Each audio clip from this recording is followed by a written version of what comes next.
What the Freaknik is going on? I am asking that question and I am dead serious. What the Freaknik is going on? And see, this is what I'm talking about when we are saying protect your brand. When you hear me say protect your brand, at any age, in any stage, you need to protect your brand. Now, there are so many people in my age group that are scrambling around trying to figure out if they are on the footage for Freaknik, the documentary that's coming out. And low key, I have to worry about that too, but I don't have to worry about it. I just know that there's a possibility that I might have been walking by something, because yes, I was there, but I want to give the other viewpoint of it. See, I'm one of the last of the 60s babies, and you know, my era growing up, hip hop started when I was in third grade. And it really picked up momentum once I got into middle school and high school, where more groups were coming out from New York, and people that I was growing up with were becoming rappers. Everyone, rapping was a thing. We had those house parties in the basement. Went to a house party that was in an attic one time. The VFW, the Women's Club, even this rec room at a church used to have parties. Like, I'm talking about parties. And so we had that good, clean fun. We really, really did. I had a ball as a teenager and as a young adult. Not only did we have Freaknik, but if you lived up top, like in New Jersey, New York area, we had clubs like Bentley's, hanging out by the Apollo, and in the summer going to Jones Beach in New York, Greek Picnic in Philadelphia, Penn Relays in Philadelphia. And let's not even forget about the HBCU homecomings. Then you have, let's see, there's another, you kidding me? Virginia Beach on Labor Day weekend. Listen, we used to get it in, but I always looked at it as good, clean fun. I had such a good time because we were around everyone that was about the same age, and everyone was just kicking it. We didn't have to worry about gunshots too much back then. I mean, I know Puffy had that gunshot at City College, but at the party, but that was like a rarity. Yeah, there might be a fight or two that would break out, but we never was like, oh, we might have to dodge some bullets. It was not like that. It was good, clean fun. And yes, I did attend Freaknik one year when it was still relatively part of the Clark, Atlanta, Spelman, Morehouse kind of situation, Morris Brown. And I just remember hanging out and just seeing people that I went to high school with that were still in school and just kind of flowing. Everything was a flow back then. And so when they try to show all of this scandalous stuff and, people doing this, that, and the other, it was not all like that. If anything, it was less of that than more of just people flowing, young Black people just flowing. But my point is, you have to protect your brand. You just never know.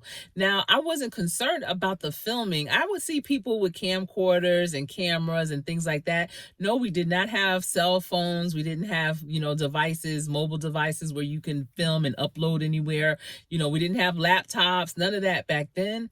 But I was always protecting my brand because you just never knew who you might meet and who they would know.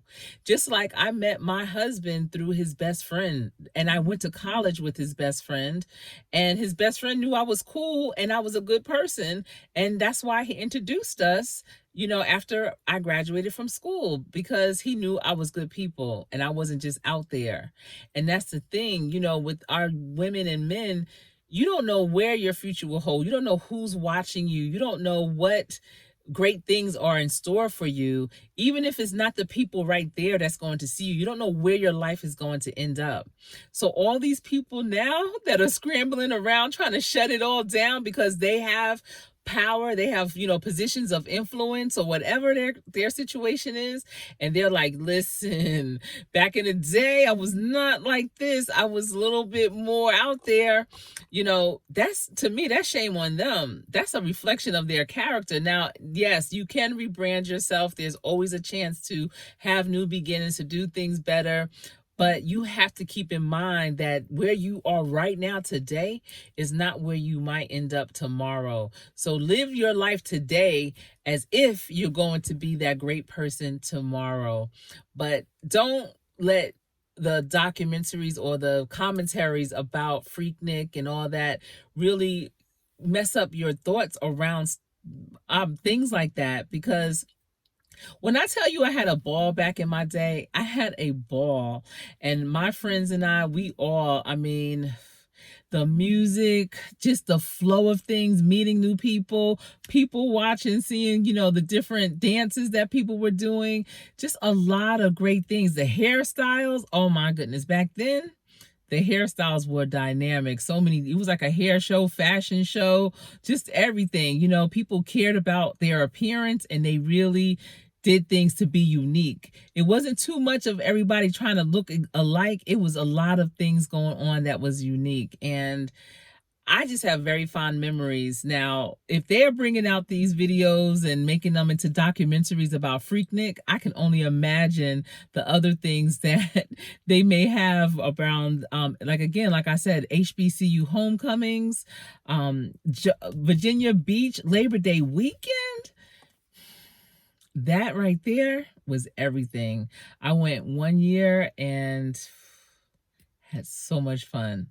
Jones Beach in New York in the summertime.